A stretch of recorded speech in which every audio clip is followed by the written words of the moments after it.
Hey there, and welcome to this explainer. Today, we're going to explore the mind of a thinker who often gets a bad rap as an architect of despair. But actually, scratch that. He's an incredibly empowering architect of hope. We're talking about Albert Camus. And we aren't just going to look at him as some distant philosopher in a dusty book. We're going to dive into his ideas as a highly practical, surprisingly relevant guide for finding true meaning in our modern and, let's face it, often overwhelming lives. Okay, let's dive into this. Camus begins his philosophical exploration not with abstract, head-in-the-clouds theories, but with the ultimate provocative inquiry that practically demands our attention. He boldly stated that judging whether life is or is not worth living is the fundamental question of philosophy. Everything else, it just comes after. We're confronted with this massive question right out of the gate, and we literally cannot ignore it. To answer this, we'll be following a specific roadmap today. 1. Awakening from daily routine. 2. Confronting the absurd. 3. The philosophical suicide. 4. The meaning of revolt. And 5. Revolt versus revolution. So, let's start with Section 1, Awakening from Daily Routine, the Mechanical Trance of Modern Life. This is the first phase of our journey, and it's where we find ourselves trapped in the unthinking, passive rhythm of everyday capitalism. Think about your incredibly relatable Tuesday morning commute. Camus described this suffocating, automated modern grind with chilling accuracy. He broke it down like this. You wake up, you take the tramway or, the subway, maybe staring blankly at your phone. You put in 4 hours of work in an office or factory. You eat, take transit back, do 4 more hours, eat, and sleep. Monday, Tuesday, Wednesday, Thursday, Friday, all to the exact same rhythm. We do this to survive, to consume, to meet society's expectations, and before we know it, we're entirely consumed by the mechanical trance of the whole shebang. But, this trance doesn't last forever. One day, the mechanical chain of daily gestures is suddenly broken. A very simple, terrifying word pops into the mind. Why? Why am I doing this? What's the actual point of this endless cycle? This weird weariness, tinged with a profound sense of amazement and confusion, completely shatters our passive trance. It creates a void where the mind finally wakes up to the sheer emptiness of the routine. Which brings us to Section 2, Confronting the Absurd, the clash between human desire and a silent universe. So, the crucial point is, once we wake up from that daily grind, we naturally look around for answers, right? And we run headfirst into the fundamental problem of our reality. When you look closely, the absurd isn't simply the world itself. The world is just the world. It exists. The absurd is a relationship. It's the intense friction and contradiction between humanity's desperate desire for clarity, meaning, and order, and the universe's cold, irrational refusal to provide any of those things. We shout into the void demanding a purpose, and the void just echoes back in complete silence. That clash, that divorce between human expectation and reality, that is what Camus defines as the absurd. Now, you might be wondering, doesn't this realization just lead straight to despair? Well, Camus completely flips the script here. He insists that recognizing the absurdity of life cannot be an end, but only a beginning. Realizing that life has no inherent, prepackaged meaning delivered from the heavens is actually not a reason to just give up. It's a powerful, clear-eyed starting block for taking control of your own existence. Let's look at Section 3, the philosophical suicide, the danger of the leap. Historically, when humans realize this absurdity, they get incredibly uncomfortable. They try to find false solutions to escape that agonizing tension. Camus noticed that many philosophers, like Søren Kierkegaard or Edmund Husserl, recognized the absurd, but then immediately tried to escape it. They'd take a leap out of the uncomfortable reality.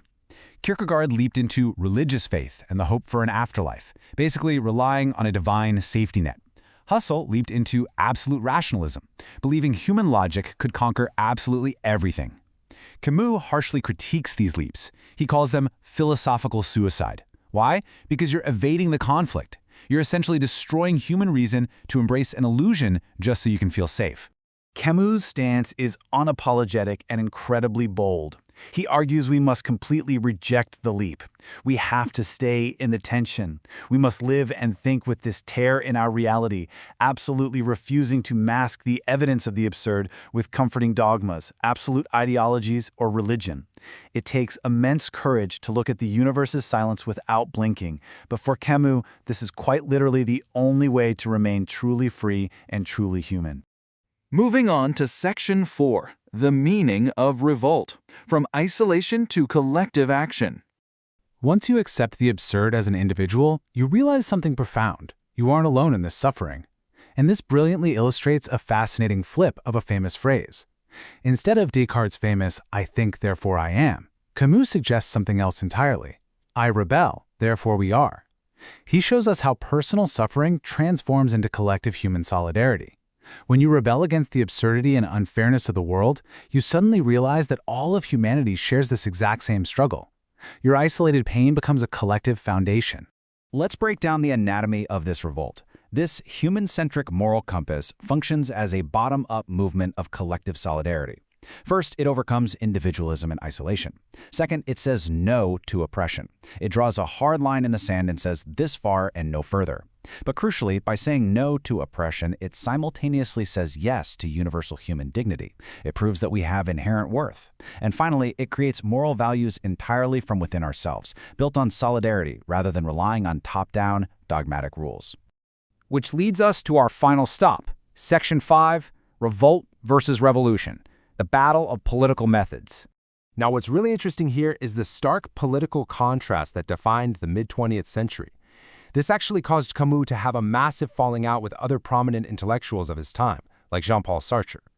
Looking at that era, we can see a severe conceptual difference between two distinct political approaches. On one hand, we have Revolt.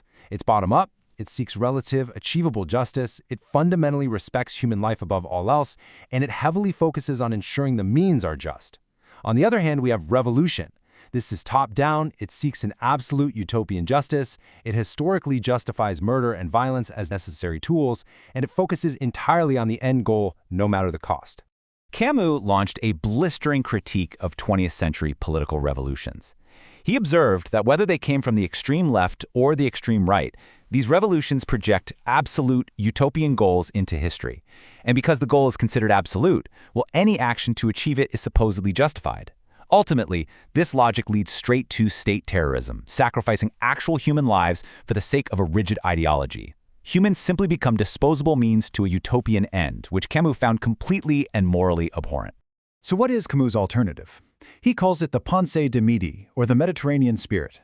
It's a grounded, limit-respecting morality.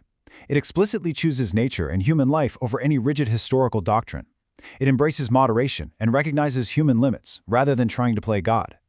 It seeks to find joy and justice in the present moment, right alongside our fellow humans, rather than postponing happiness for some fictional future utopia.